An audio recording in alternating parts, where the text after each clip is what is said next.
Pessoal, segunda parte, classificação das normas penais. Nós falamos das normas penais incriminadoras e normas penais não incriminadoras, tá? Normas penais não incriminadoras foi a minha última fala. Falamos das permissivas, que se subdividem em justificante, afasta a ilicitude, a ilegalidade, e exculpante, elimina a culpabilidade.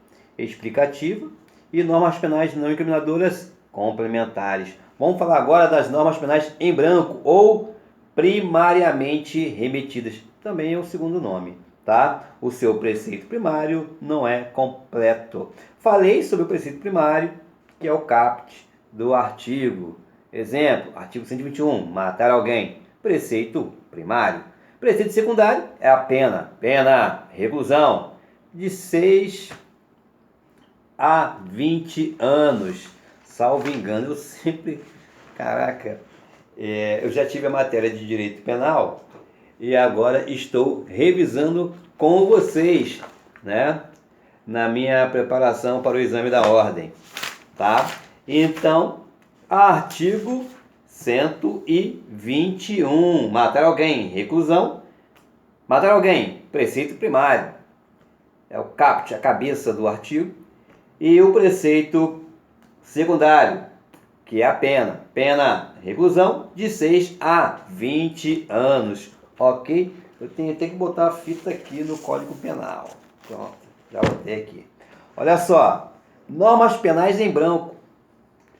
Alguma coisa já te diz que alguma coisa está faltando. Né? Normas penais em branco. Tá. E falamos também que a lei, só fazendo aqui um bate-bola rapidinho, retrospecto, que a lei tem um número, né?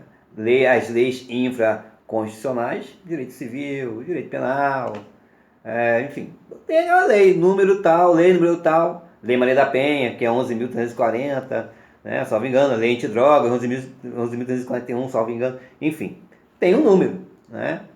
E cada artigo ali você vai encontrar na doutrina chamar de dispositivo, né? Ou então de norma jurídica ou regra jurídica, tá ok? A lei é o todo. Os artigos você vai encontrar dispositivo legal, vê ali no dispositivo legal o artigo tal. Você vai ver também conhecido como norma jurídica. O artigo 121, vê o que diz aí a norma jurídica do artigo 121 ou regra jurídica, tá? Voltando aqui, normas penais em branco ou primariamente remetidas, também é outro nome. Normas penais em branco ou primariamente remetidas são aquelas em que há necessidade de complementação, até porque normas penais em branco, alguma coisa está faltando.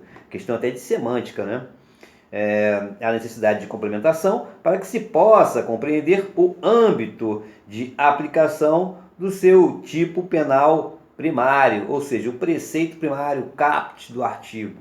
Isso significa que, embora haja uma descrição na conduta proibida, essa descrição requer obrigatoriamente um complemento extraído de um outro diploma. Obrigatoriamente, tá? Requer obrigatoriamente um complemento extraído de outro diploma, ou seja, leis, decretos, regulamentos, etc., para que possam efetivamente ser estendidos os limites da proibição ou imposição feitos pela lei penal, uma vez que, sem esse complemento, torna-se impossível sua aplicação. Um exemplo prático é a lei de drogas, né? Que é a lei específica, né? Leis extravagantes, leis especiais. Bom, suponhamos que João, armado com um revólver, atira em Pedro, desejando matá-lo, vindo a alcançar o resultado por ele pretendido. Ou seja, João quer matar Pedro e consegue. Analisando o artigo 121 caput do Código Penal, verificamos que em seu preceito primário, caput, cabeça do artigo, matar alguém, está descrita a seguinte conduta típica: matar alguém. O comportamento de João, como se percebe, amolda-se, veste-se perfeitamente aquele tipo descrito no preceito primário do artigo 121, colocado ali abstratamente, matar alguém. Aí você vai no caso concreto. No caso, João, armado com um revólver, atira em Pedro. Então, João conseguiu, né, o seu intento, que era matar Pedro. Então, quer dizer, o caso concreto se molda, se veste com o que está tipificado, no caso, em exemplo aqui, o artigo 121, homicídio, matar alguém. Tá? O comportamento de João, como se percebe, amolda-se perfeitamente aquele tipo penal descrito no artigo 121, não havendo necessidade de recorrer a qualquer outro diploma legal para compreendê-lo, a sua extensão, né? E aplicar, por conseguinte, a sanção, a punição prevista para o crime por ele cometido. Homicídio, artigo 121, né? Homicídio simples. Agora, imaginemos que Augusto esteja trazendo consigo certa quantidade de maconha para seu uso, quando é surpreendido por alguns policiais. O artigo 28 da Lei 11.343, de 23 de agosto de 2006, possui a seguinte redação. Vamos lá. Artigo 28. Quem adquirir, guardar, tiver em depósito, transportar ou trouxer consigo para consumo pessoal drogas sem autorização ou em desacordo com determinação legal ou regulamentar, será submetido às seguintes penas. Inciso 1, advertência sobre os efeitos das drogas. Inciso 2, prestação de serviços à comunidade. Inciso 3, medida educativa de comparecimento a programa ou curso educativo. Artigo 28 da Lei 11.343 de 2006, Lei Antidrogas ou Lei de Drogas, né? No caso de Augusto, como podemos concluir que ele praticou a conduta descrita no artigo 28 da Lei 11.343 de 2006. Se não está expressamente escrito em seu texto quais são as drogas não autorizadas ou que se encontram em desacordo com determinação legal ou regulamentar.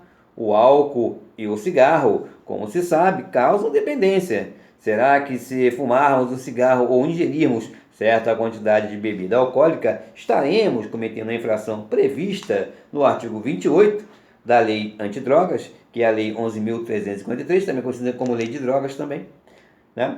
A partir do momento que tivermos que nos fazer essa pergunta, ou seja, a partir do instante que necessitarmos buscar um complemento em outro diploma para que possamos saber se o exato alcance daquela norma que almejamos interpretar, estaremos diante de uma norma penal em branco ou primariamente remetidos. Disse em branco, entre aspas, a norma penal porque seu preceito primário não é completo para que se consiga compreender o âmbito de sua aplicação. É preciso que ele seja complementado por um outro diploma, ou na definição do mestre Assis Toledo, abre aspas, normas penais em branco são aquelas que estabelecem a cominação penal, a aplicação penal, ou seja, a sanção, a pena, mas remetem à complementação da descrição da conduta proibida para outras normas legais,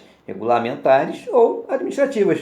No caso do artigo 28 da Lei 11.343 de 2006, que é a Lei Antidrogas, somente após a leitura da portaria expedida pela Agência Nacional de Vigilância Sanitária, Anvisa, autarquia sob regime especial vinculada ao Ministério da Saúde, é que poderemos saber se esta ou aquela substância é tida como entorpecente para fins de aplicação do mencionado artigo, no caso 28, da referida lei, que é 11.353, Lei das Drogas ou Lei Antidrogas, né? Você pode encontrar isso aí com essas duas nomenclaturas, Lei de Drogas ou Lei Antidrogas, tá? Muitas vezes, esse complemento de que necessita a norma penal em branco é fornecido por uma outra lei, um outro diploma, ou, como vimos acima, no caso do artigo 28 da Lei 11.343 de 2006, por outro diploma, que não uma lei, em sentido estrito.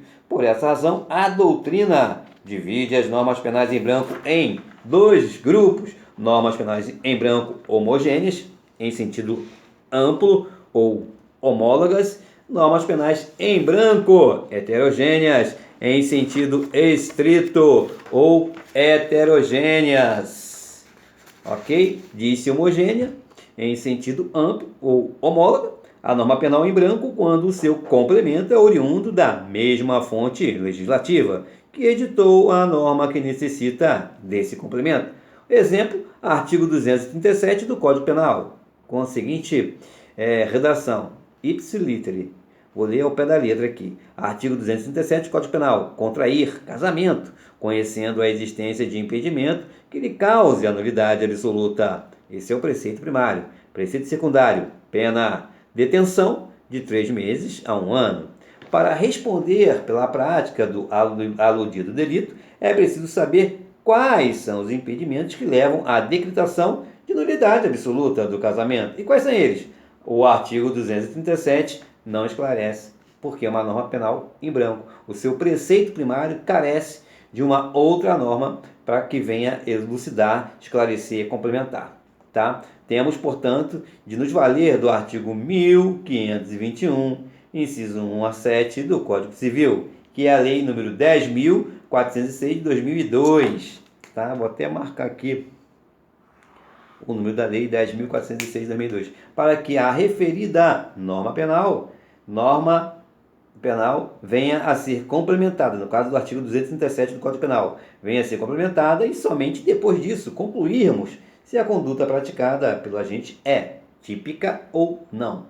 Assim, o artigo 237, contrair casamento conhecendo a existência de impedimento que lhe cause a nulidade absoluta. Pô, qual é o impedimento? Ficou aqui no vácuo aqui. Qual é o impedimento? Tá? Agora, partindo do princípio de que o artigo 237 do Código Penal se encontra uma norma penal em branco, devemos, outro sim, formular outra pergunta. Essa norma penal em branco é homogênea ou heterogênea?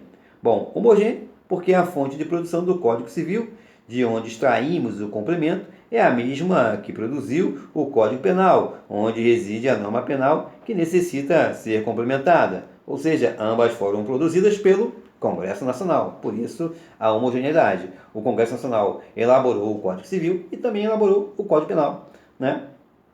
A norma penal em branco, homogênea, também conhecida como homóloga, ainda se divide em homovitelinas e heterovitelinas, conforme pressiona o ministro Félix Fischer em voto proferido no recurso ordinário em habeas corpus.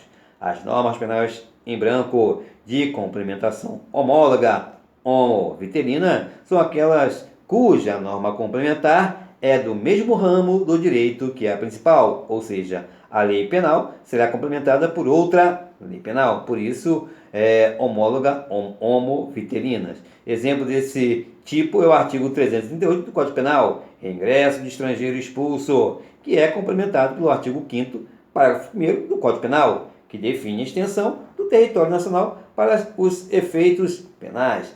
As normas penais em branco de complementação homóloga heterovitelina têm suas respectivas normas complementares oriundas de outro ramo do direito, mesmo, claro, vindo do Congresso Nacional. É o caso, por exemplo, do artigo 178 do Código Penal, emissão irregular de reconhecimento de depósito ou arrantes, que é complementado pelas normas comerciais de direito privado, disciplinadoras desse título de crédito, disse heterogênea em sentido estrito ou heteróloga, a norma penal em branco, quando o seu complemento é oriundo de fonte diversa daquela que a editou, no caso do artigo 28 da Lei Antidrogas, por exemplo, estamos diante de uma norma penal em branco heterogênea, uma vez que o complemento necessário ao referido artigo foi produzido por uma autarquia, a Anvisa, vinculada ao Ministério da Saúde, ou seja, Poder Executivo, que integra o Sistema Nacional de Políticas Públicas sobre Drogas, SISNAD, artigo 14, inciso 1, decreto número 5.912, de 27 de setembro de 2006, e a lei número 11.353, de 2006, foi ditada, que é a Lei de Drogas, ou Lei Antidrogas, foi ditada pelo Congresso Nacional, Poder Legislativo. Falar nisso, nós temos na nossa playlist, dá lá seu link, sobre Lei Antidrogas, tá? Ou Lei de Drogas. Tá? Também tem Lei Maria da Penha, já tem um estudo compartilhado, tá? Lei de drogas, Lei Maria da Penha está lá, é um dos primeiros vídeos na nossa playlist. Dá seu like lá, curta, lê, escute na academia, faça como eu, vou encarar uma esteira aí e corro o vídeo 30 minutos, eu vejo 3 modos, então eu corro 1h30, né? Sem parar, 30 minutos ali ouvindo e vendo o vídeo ali ouvindo. Então, daqui a pouco, a parte 2, parte 3, pronto, já quando eu vi, eu corri 1h30 de esteira, sapatinho, tranquilo, light. Ou também já fiz isso com caminhada, eu escuto 3, que é o máximo também para assimilar legal. Aí também dou uma descansada, aí depois à tarde eu continuo. Tá ok? Bom, onde eu estou? Cisnade e tal. Bom, assim, para que possamos saber se uma norma penal em branco é considerada homogênea ou heterogênea, é preciso que conheçamos sempre sua fonte de produção. Se for a mesma, ela será considerada homogênea. Se diversa, será reconhecida como heterogênea. Ofensa ao princípio da legalidade. Vamos falar sobre isso agora. Olha só, pelas normas penal em branco o princípio da legalidade não diz que não tem que ter um preceito, não tem que ter uma lei antes de acontecer o crime, né? E também uma previsão também da sanção, uma prévia previsão legal da punição, da combinação da lei. Então não tem aí um conflito aí, será? Vamos ver. Bom, dissemos que as normas penais em branco, heterogêneas, são aquelas cujos complementos provêm de fonte diversa, daquela que editou a norma que necessita ser complementada. É o exemplo da lei de drogas, né? Acabamos de falar aqui. A questão que se coloca agora é a seguinte: como o complemento da norma penal em branco heterogênea pode ser oriundo de outra fonte que não a lei em sentido estrito, esta espécie de norma penal ofenderia o princípio da legalidade? Questão doutrinária, questão aberta da prova discursiva, né? Da sua prova discursiva. Entendemos que sim, visto que o conteúdo da norma penal poderá ser modificado, sem que haja uma discussão amadurecida da sociedade a seu respeito, como acontece quando os projetos de lei são submetidos à apreciação de ambas as casas do Congresso Nacional, ou seja, Câmara dos Deputados e Senado Federal, sendo levada em consideração a vontade do povo representado pelos seus deputados, bem como a dos estados, representados pelos seus senadores, além do necessário controle pelo Poder Executivo que exercita o sistema de freios e contrapesos. Imagine-se o que pode acontecer com a seleção das substâncias ou produtos capazes de causar dependência previstos no artigo 28 da Lei nº 11.343 de 2006, Lei de Drogas. Fará parte desse rol, o mesmo será excluída dele aquela substância que assim entender a cúpula da direção da Anvisa, autarquia vinculada ao Ministério da Saúde, que pertence ao quê? Poder Executivo. E o Código Penal é a fonte dele, Poder Legislativo, tá? Que detém esse poder, né? Vinculado ao Ministério da Saúde, que detém esse poder, conforme se verifica pela alínea A do inciso 1 do artigo 14 do Decreto 5.912 de 2006, que regulamentou a Lei 11.353, Lei de Drogas, de 2006, tratando das políticas públicas sobre drogas e da instituição do Sistema Nacional de Políticas Públicas sobre Drogas, SISNAD, que diz o seguinte, artigo 14, para o cumprimento do disposto neste decreto, são competências específicas dos órgãos e entidades que compõem o SISNAD. Inciso 1, Ministério da Saúde, pertence ao Poder Executivo. A linha A, publicar lista atualizada periodicamente das substâncias ou produtos capazes de causar dependência. O que, na verdade, estamos querendo esclarecer, elucidar, é que não haverá, seja na inclusão de novas substâncias, criminalização, seja mesmo na exclusão daquelas já existentes, abolitio crimes ou descriminalização, por exemplo, qualquer discussão por parte do poder competente para legislar em matéria penal, que é a União, nos termos do artigo 22, inciso 1 da Constituição Federal. É o que diz, vamos ver agora o que diz o mestre Nilo Batista, o outro top da atualidade, Zaffaroni, tá? Quando asseveram, abre aspas, não é simples demonstrar que a lei penal em branco não configura uma delegação legislativa constitucionalmente proibida. Argumenta-se que há delegação legislativa indevida, quando a norma complementar provém de um órgão sem autoridade constitucional legiferante penal, ao passo que quando tanto a lei penal em branco quanto sua complementação emergem da fonte geradora constitucionalmente legítima, não se faz outra coisa senão respeitar a distribuição da potestade legislativa estabelecida nas normas fundamentais. O argumento é válido, mas não resolve o problema. Quando assim se teorizou, as leis penais em branco eram escassas e insignificantes. Hoje, sua presença é considerável e tende a superar as demais leis penais, como fruto de uma banalização e administrativação da lei penal. A massificação provoca uma mudança qualitativa através das leis penais em branco. O legislador penal está renunciando à sua função programadora de criminalização primária, assim transferida a funcionários e órgãos do Poder Executivo, como é o caso do Ministério da Saúde, a Anvisa, que é uma autarquia especial, e incorrendo, ao mesmo tempo, na abdicação da cláusula da ultima ratio, própria do Estado de Direito. Uma crítica de Nilo Batista, do mestre, e também do outro mestre top da atualidade, Zaffaroni. Tem prevalecido, no entanto, posição doutrinária que entende não haver ofensa ao princípio da legalidade quando a norma penal em branco prevê aquilo que se denomina núcleo essencial da conduta. Nesse sentido, são as lições de Carbonell-Mathieu, quando aduz, abre aspas, a técnica das leis penais em branco pode ser indesejável, mas não pode ignorar que é absolutamente necessária em nossos dias a amplitude das regulamentações jurídicas que dizem respeito sobre as mais diversas matérias sobre as que pode e deve pronunciar-se o direito penal. Impossibilita manter o grau de exigência de legalidade que se podia contemplar no século passado ou inclusive a princípio do presente. Hoje, cabe dizer que, desgraçada, mas necessariamente temos de nos conformar com que a lei contemple o núcleo essencial da conduta. Fecha aspas no dizer de Carbonell-Mathieu. Vamos falar agora das normas penais incompletas ou imperfeitas, tá? Ou secundariamente remetidas. No caso das normas penais em branco, são primariamente remetidas. Porque remetidas te remete a um outro dispositivo, a um outro diploma, tá? A uma outra norma, por isso que é remetida, te remete, tá?